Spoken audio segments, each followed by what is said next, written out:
आज हम पढ़ेंगे कक्षा 6 हिंदी के पाठ 3 पहली बूंद।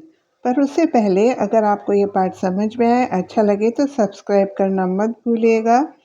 तो चलते हैं आगे। इस कविता को पहली बूंद कविता है जिसे लिखा है श्री गोपाल कृष्ण कौल जी ने। गोपाल कृष्ण कौल जी ने इस कविता के अलावा बच्चों की और भी अनेक कविताएं लिखी हैं जो प्रेरणाप्रद हैं, बहुत सुंदर हैं। इस कविता को पढ़ने से पहले हम इसके कुछ शब्दार्थ पढ़ लेते हैं। पावस यानी वर्षा ऋतु, धरा धरती, अंकुर नए पौधे, अधर होठ, रोमावली रोम की पंक्ति, वसुंधरा धरती, धूप घास, नयन आँख, जलधर बादल, स्वर्णिम माने सोने जैसा सुनहरा, करुणा अर्थात दया, विगलित पिघले या डूबे, अश्रु माने आंसू। अगर आप इन शब्दों को एक बार ध्यान से देख लेंगे तो आपको अर्थ समझने में ज़्यादा कठिनाई का अनुभव नहीं होगा। तो अब हम चलते हैं कविता की ओर। कविता बहुत सुंदर है। तो प्रस्तुत है गोपाल कृष्ण की लिखी हुई कविता पहली बूंद। वह पावस का प्रथम दिवस जब पहली बूंद धरा पर आई, अंकुर फूट पड़ा धरती से, नव जीवन की ले अंगड़ाई।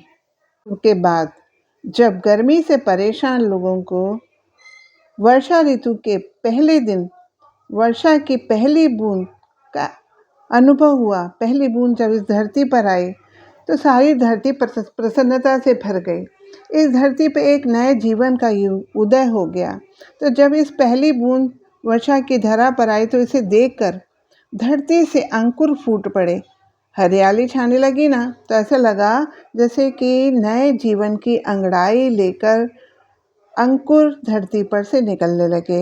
हरियाली, नवीन पौधे जो थे उस नवीन जीवन का संकेत दे रहे थे।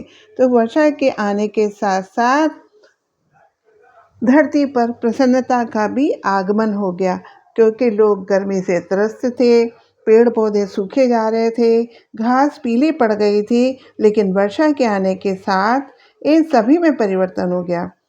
पेड़ पौधों में हरियाली आ गई, घास फिर से हरी होने लगी, नई घास निकलने लगी, नए नए पेड़ पौधे दिखाई पड़ने लगे। तो वर्षा के आगमन के प्रसन्नता को आगे आपके लिए लिख कर के भी दिया हुआ है, जिसे देखकर आप इसे और समझ सकते हैं। इन पंक्तियों के माध्यम से कवि कहते हैं कि ग्रीष्म ऋतु के बाद वर्षा ऋतु के आगमन से चारों तरफ आनंद रूपी हरियाली फैली है। वर्षा की पहली बूंद जब धरती पर आती है तो धरती के अंदर छिपे हुए बीज में से अंकुर फूटकर बाहर निकल आता है, मानो वह बीज नया जीवन पाकर अंगड़ाई लेकर जाग गया हो। अब आगे चले। धरती के सूखे अधरों पर गिरी बूंद अमृत सी आकर, वसुंधरा की रोमावली सी, हरी दूब पुलकी मुस्काई, पहली बूंद धरा पर आई। तो व्यक्ति जैसे अगर बहुत ज़्यादा प्यासा है और उसके होठ सूखे हुए हैं तो पानी की बूंदें उसको अमृत के समान प्रतीत होती है, एक नया जीवन देने वाली प्रतीत होती हैं। वैसे ही धरती भी जो एकदम सूखी हुई थी, सूख गई थी वर्षा के बिना, उसके ऊपर जब पानी की बूंदें गिरी तो ऐसा लगा जैसे धरती के सूखे हुए होठों के ऊपर पानी की बूंदों ने अमृत जैसा असर कर दिया है। और उससे इतनी ज़्यादा वो प्रसन्न हो गई कि जो हरी घास निकलनी शुरू हो गई, ऐसा लगा जैसे कि वसुंधरा के खुशी की वजह से रोए खड़े हो गए हैं।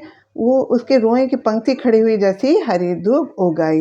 इस तरह से वर्षा ऋतु में पहली बूंद के आगमन से धरती पर प्रसन्नता फैलने लगी। हरी धूप ने उस प्रसन्नता को पुलक के साथ, अपनी मुस्कुराहट के साथ अपने सिर उठा करके प्रकट किया।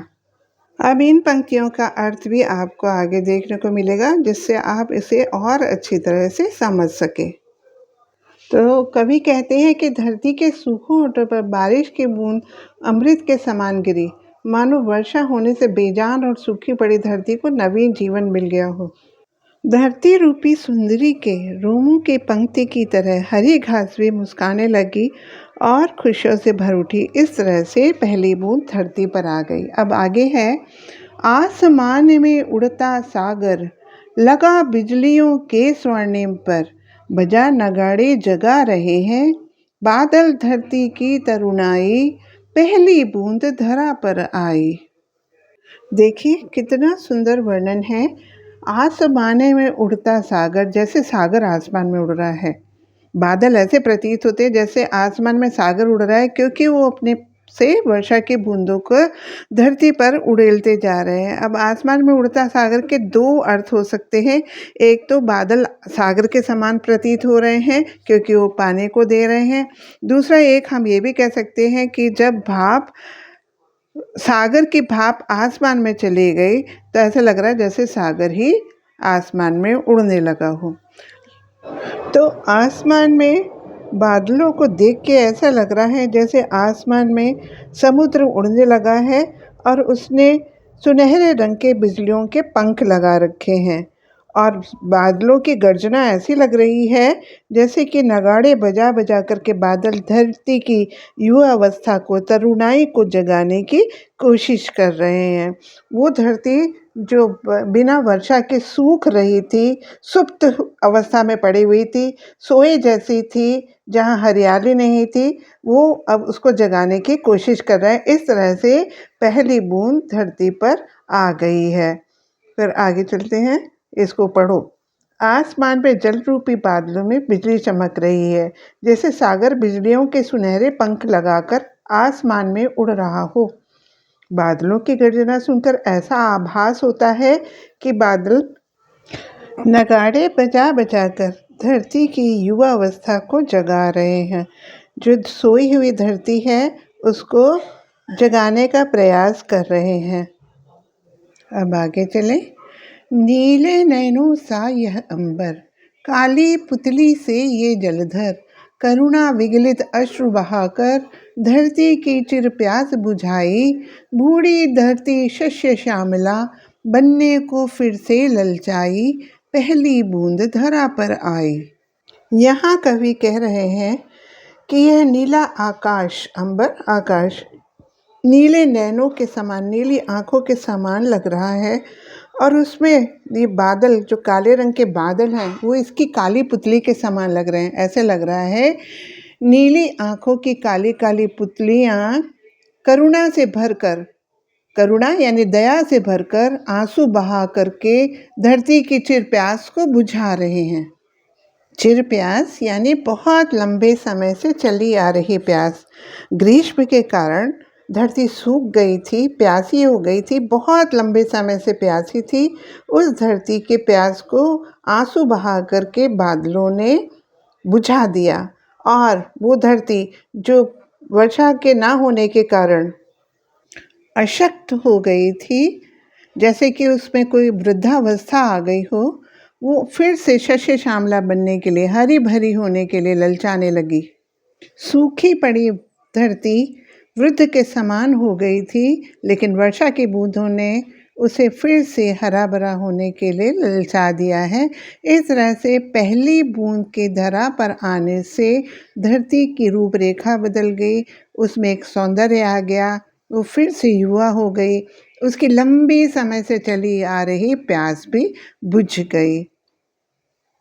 इस प्रकार वर्षा के आगमन ने इस धरती के, इसके सारे प्राणियों को प्रसन्न कर दिया। अब आगे पढ़िए। आगे कवि कहते हैं कि नीला आसमान नीली आंखों के समान है और काले बादल उन नीली नीली आंखों की काली पुतली के समान है। मानो बादल धरती के दुखों से दुखित होकर वर्षा रूपी आंसू बहा रहा हो। इस प्रकार धरती की प्यास बुझ जाती है। वर्षा का प्रेम पाकर धरती के मन में फिर से हरा भरा होने की इच्छा जाग उठती है। धरती जो ग्रीष्म के कारण अशक्त वृद्ध जैसी हो गई थी, वर्षा के आगमन से फिर से युवा होने को ललचा गई। अब कवि परिचय दिया हुआ है। धरती के सूखे अधरों पर पहली बूंद के गिरने का अद्भुत दृश्य रचने वाले बाल साहित्यकार गोपाल कृष्ण कौल, जिनका जन्म हुआ था 1923 में और मृत्यु हुई 2007 में। उन्होंने बच्चों के लिए देश प्रेम, प्रकृति और जीव जंतुओं से जुड़ी बहुत सी मनोरम कविताएं लिखी हैं। अपनी एक अन्य कविता हम कुछ सीखे में वे कहते हैं, देश हमें देता है सब कुछ, हम भी तो कुछ देना सीखें। तो इस प्रकार की बड़ी सुंदर सुंदर कविताएं उन्होंने लिखी हैं। अब हम आगे जो पाठ में दिए हुए काम है उसकी तरफ चलते हैं। सबसे पहले है मेरी समझ से नीचे दिए गए प्रश्नों के सटीक उत्तर कौन सा है, उसके सामने तारा बनाइए। कविता में नवजीवन के लिए अंगड़ाई किसके लिए प्रयुक्त हुआ है? बादल, बूंद, अंकुर और पावस। तो अंकुर के लिए वही निकलते हैं। नीले नैनों सा ये अंबर, काली पुतली से ये जलधर में काली पुतली क्या है? वो है बादल। अब अपने मित्रों के साथ चर्चा कीजिए कि आपने ये उत्तर क्यों चुने। अब है कविता की पंक्तियाँ और उनके भावार्थ। आसमान में उड़ता सागर यानी कि बादल, बजा नगाड़े यानी कि मेघ गर्जना, नीले नयनों सा क्या है? आकाश, और वसुंधरा की रोमावली सी है हरी धूप। इस तरह से इनका हमको आपस में मिलान कर देना है। अब है पंक्तियों पर चर्चा। कविता में से चुनकर कुछ पंक्तियाँ नीचे दी गई, इन्हें ध्यान से पढ़िए और इन पर विचार कीजिए। आपको इनका क्या अर्थ समझ में आया? अपने विचार कक्षा में अपने समूह में साझा कीजिए और अपनी लेखन पुस्तिका में लिखिए। पहले है, आसमान में उड़ता सागर, लगा बिजलियों के स्वर्णिम पर, बजा नगाड़े जगा रहे हैं बादल धरती की तरुणाई। तो हम पहले भी इसके अर्थ के भावार्थ की चर्चा कर चुके हैं। एक बार फिर से देख लीजिए कि आसमान में जल रूपी बादलों में बिजली चमक रही है, जैसे सागर बिजलियों के सुनहरे पंख लगाकर आसमान में उड़ रहा हो। बादल की गर्जन को सुनकर ऐसा आभास होता है कि वे नगाड़े बजा बजा कर धरती की युवावस्था को जगा रहे हैं। अब दूसरा है, नीले नैनों सा ये अंबर, काली पुतली से ये जलधर करुणा विगलित अश्रु बहाकर धरती की चिर प्यास बुझाई। आगे कभी कहते हैं कि नीला आसमान नीली आंखों के समान है और काले बादल और नीली नीली आंखों की काली पुतली के समान है, मानो बादल धरती के दुखों से दुखित होकर वर्षा रूपी आंसू बहा रहा हो। इस प्रकार धरती की प्यास बुझ जाती है। वर्षा का प्रेम पाकर धरती के मन में फिर से हरा भरा होने की इच्छा जाग उठती। आगे है कि इनके बारे में पता लगाओ। बारिश की पहली बूंद से धरती का हर्ष कैसे प्रकट होता है? तो उसका उत्तर है, धरती के सूखे होठों पर बारिश की बूंद अमृत के समान गिरती है, मानो वर्षा होने से बेजान और सूखी पड़ी धरती को नवीन जीवन मिल गया हो। इस प्रकार वर्षा की पहली बूंद से धरती की प्रसन्नता प्रकट होती है। अब चलिए दूसरे प्रश्न की ओर। दूसरा प्रश्न है, कविता में आकाश और बादलों को किसके समान बताया गया है? बहुत आसान जवाब है, कविता में आकाश को नीली आंखों के समान और बादल को काली पुतली के समान कहा गया है। आगे है कविता की रचना। आसमान में उड़ता सागर, लगा बिजलियों के स्वर्णिम पर। कविता की इस पंक्ति का सामान्य अर्थ देखें तो समुद्र का आकाश में उड़ना असंभव होता है, लेकिन जब हम इस पंक्ति का भावार्थ समझते हैं तो अर्थ इस प्रकार निकलता है कि समुद्र का जल बिजलियों के सुनहरे पंख लगाकर आकाश में उड़ रहा है।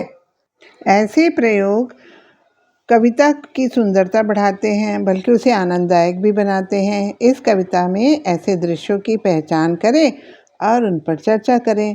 तो हम देखेंगे इसमें हमको अनेक ऐसी पंक्तियां दिखाई देंगी, जैसे धरती के सूखे अधरों पर गिरी बूंद अमृत सी आकर। धरती के सूखे अधरों पर मनुष्य जैसे मानवीकरण करके उसका वर्णन किया गया है। आगे है, हरी धूप पुलकी मुस्काई, वसुंधरा की रोमावली से, ये सब वही पंक्तियां हैं। नीले नैनों सा ये अंबर, काली पुतली से ये जलधर करुणा विगलित अश्रु बहाकर। जैसे प्रकृति मानव बन गई हो, प्रकृति को मानव बना दिया गया है। उसका बहुत ही सुंदर शब्दों में कवि ने कविता की रचना की है। आगे, शब्द एक अर्थ अनेक, अंकुर फूट पड़ा धरती से, नव जीवन की ले अंगड़ाई। इस पंक्ति में फूटने का अर्थ पौधे का अंकुरण है। फूट का प्रयोग अलग अलग अर्थों में किया जाता है, जैसे फूट डालना, घड़ा फूटना आदि। अब फूट शब्द का प्रयोग ऐसे वाक्यों में करिए जहां इनके भिन्न भिन्न अर्थ निकलते हों। जैसे अंग्रेजों की नीति थी, फूट डालो राज करो, ऐसे ही देखो फूट के अन्य शब्द। धरती से पानी का फव्वारा फूट पड़ा, गिरते ही कांच का गिलास फूट गया, वर्षा के बाद मिट्टी में नन्हे पौधे फूट पड़े। पिताजी ने उसे डांट कर कहा, चल फूट यहाँ से। नेताजी की पार्टी में फूट पड़ गई। अब हम आते हैं अनेक शब्दों के लिए। एक शब्द में, नीले नैनों सा यह अंबर, काली पुतली से ये जलधर। कविता की इस पंक्ति में जलधर शब्द आया है। जलधर शब्द दो शब्दों से मिलकर बना है, जल और धर। इस प्रकार जलधर का शाब्दिक अर्थ हुआ जल को धारण करने वाला। बादल और समुद्र दोनों ही जल को धारण करते हैं, इसलिए दोनों जलधर हैं। वाक्य के संदर्भ या प्रयोग से हम जान सकेंगे कि जलधर का अर्थ समुद्र है या बादल। शब्दकोश या इंटरनेट की सहायता से धर से मिलकर बने हुए कुछ शब्द और उनके अर्थ ढूंढकर लिखिए। चलो हमने ढूंढा कुछ। गंगाधर शिवजी, जटाधर बालों की जटा धारण करने वाला साधु, दंडधर डंडा रखने वाला, मुरलीधर बांसुरी वाला बजाने वाला, मुरली बजाने वाला कृष्ण, हलधर किसान या बलराम को भी बोलते हैं, धराधर पृथ्वी को धारण करने वाला यानी शेषनाग। अब आगे चलते शब्द पहेली पर। यहाँ पर एक प्रकार का वाद्य यंत्र देखो, नगाड़ा। आँख के लिए एक अन्य शब्द नयन। जल को धारण करने वाला जलधर। एक प्रकार की घास दूब। फिर आंसू का समानार्थी अश्रु और आसमान का समानार्थी अंबर। तो ये हो गया, लिख के भी दिखा दिया। एक प्रकार का वाद्य यंत्र, आँख के लिए एक अन्य शब्द, ये हो गया। अब आगे चले। आपकी बात। बारिश को लेकर हर व्यक्ति का अनुभव भिन्न होता है। बारिश आने पर आपको कैसा लगता है बताइए, और आपको कौन सी ऋतु सबसे अधिक प्रिय है और क्यों, बताइए। तो बारिश आने पर कैसा लगता है? गर्मी से राहत दिलाने के कारण वर्षा आने पर खुशी होती है। शीतल पवन और हरे भरे पेड़ अच्छे लगने लगते हैं, पर अधिक वर्षा भी हमारे खेलकूद में बाधा डालने के कारण अच्छी नहीं लगती। आपको कौन सी ऋतु सबसे अधिक प्रिय है और क्यों, बताइए। वैसे तो सबकी पसंद अलग अलग होती है। किसी को वर्षा पसंद होती है, किसी को ग्रीष्म, तो किसी को शरद ऋतु, सर्दी की ऋतु भी पसंद होती है। उसके अलग अलग कारण भी हो सकते हैं, पर मेरी पसंद की जो ऋतु है मैं आपको बताऊंगी। गर्मी मेरा पसंदीदा मौसम है। आमतौर पे गर्मियों का मौसम अप्रैल महीने से शुरू होकर जून और जुलाई तक होता है। बरसात के मौसम की शुरुआत के साथ ही गर्मी के मौसम का अंत हो जाता है। गर्मियों का मौसम भले ही थोड़ा गर्म होता है, पर यह मेरे लिए बहुत प्रिय मौसम है, क्योंकि इस मौसम में एक लंबी छुट्टी का आनंद लेने का अवसर मिलता है। गर्मियों के दिनों में मुझे घूमने का अवसर मिलता है। गर्मी की छुट्टियों में उनके मौसम में तरह तरह के मौसमी फल भी हमको खाने को मिलते हैं, जैसे लीची, तरबूज, खरबूजा, आम। आम मुझे बेहद पसंद है। गर्मी के मौसम का मुझे बेसब्री से इंतज़ार रहता है। तो ये हुई मेरी पसंद। आप अपनी पसंद से कुछ भी लिख सकते हैं। अब आगे देखिए क्या है समाचार माध्यमों से। प्रत्येक मौसम समाचार के विभिन्न माध्यमों, इलेक्ट्रॉनिक या प्रिंट या सोशल मीडिया के प्रमुख समाचारों में रहता है। संवाददाता कभी बाढ़ तो कभी सूखे या भीषण ठंड के समाचार देते दिखाई देते। आप भी बन सकते हैं संवाददाता या लिख सकते हैं समाचार। अत्यधिक गर्मी, सर्दी या बारिश में आपने जो स्थिति देखी है उसका आंखों देखा हाल अपनी कक्षा में प्रस्तुत कीजिए। तो आप इसके लिए कोशिश कर सकते हैं, कुछ सुनिए, कुछ देखिए, तो आप भी बता सकते हैं। एक छोटी सी कोशिश मेरी तरफ से भी। तेज बारिश के चलते आज सड़कों पर पानी भर गया है। वस्त्रापुर और मेमनगर में भरे हुए पानी में लोगों को आने जाने में दिक्कत का सामना करना पड़ रहा है। कई घरों में भी पानी भर गया है। देखिए, ऐसे ही आप भी समाचार बना सकते हैं। तो चलिए हम आगे। तो आगे है सृजन। नाम देना भी सृजन है। अपने ऊपर दिए हुए चित्र को ध्यान से देखिए। इसे एक नाम दे दीजिए। मैंने पहले दे दिया है जीवन का उदय, क्योंकि यहाँ पर पेड़ उदय होता दिख रहा है। इन्हें भी जाने। यहाँ पे आपको नगाड़े के बारे में बताया गया है। इस कविता में नगाड़े की ध्वनि का उल्लेख है। बजाओ नगाड़े जगा रहे हैं बादल धरती की तरुणाई। नगाड़ा भारत का एक पारंपरिक वाद्य यंत्र है। कुछ वाद्य यंत्रों को उन पर चोट कर बजाया जाता है, जैसे ढोलक, नगाड़ा, डमरू, डबली। नगाड़ा प्रायः लोक उत्सवों के अवसर पर बजाया जाता है। होली जैसे लोक पर्व के अवसर पर गाए जाने वाले गीतों में इसका प्रयोग होता है। नगाड़ों को जोड़े में भी बजाया जाता है, जिसमें एक की ध्वनि पतली और दूसरे की मोटी होती है। तो ये हुआ नगाड़े के बारे में। अब आया खोजबीन। आपके यहाँ उत्सवों पर कौन से वाद्य यंत्र बजाए जाते हैं, उनके बारे में जानकारी एकत्र कर अपने समूह में उस पर चर्चा करिए। तो आपके यहाँ आप देखेंगे क्या क्या बजाया जाता है। हमारा तो ज़्यादा कुछ है नहीं, ढोलक और मंजीरा है, तो वही बजते हैं। हमारा ढोलक मंजीरे आदि बजाए जाते हैं। ठीक है, फिर आगे चलते हैं। आपके यहाँ ये हो गया। आइए इंद्रधनुष बनाएं। चलो इंद्रधनुष बनाते हैं। बारिश की बूंदें न केवल जीव जंतुओं को राहत पहुंचाती है बल्कि धरती को हरा भरा भी बनाती हैं। कभी कभी ये बूंदें आकाश में बहुरंगी छींटे बिखेरती हैं, जिसे इंद्रधनुष कहा जाता है। आप भी एक इंद्रधनुष बनाइए और कविता लिखिए। तो कोई कविता भी लिखती छोटी सी। आसमान में छाया है 7 रंग का इंद्रधनुष, अद्भुत इसकी छटा अनोखी, सबको भाया इंद्रधनुष। सूरज के प्रकाश का रंग वितरण है इंद्रधनुष। तो ये तो थी मेरी कविता, आप भी लिखेंगे। अब है एक अयोध्या सिंह उपाध्याय हरिओ जी की लिखी हुई कविता। बहुत ही सुंदर कविता है, जिसमें ये बताया गया है कि एक बूंद जो घर से निकली वो ये सोचती है कि भविष्य उसका क्या होगा, वो मिट जाएगी या उसका भविष्य सुधर जाएगा। तो क्या होता है कविता पढ़ने के बाद आपको पता चलेगा, पर उससे पहले आप मेरे वीडियो को लाइक शेयर सब्सक्राइब करना मत भूलिए। आपका बहुत बहुत धन्यवाद।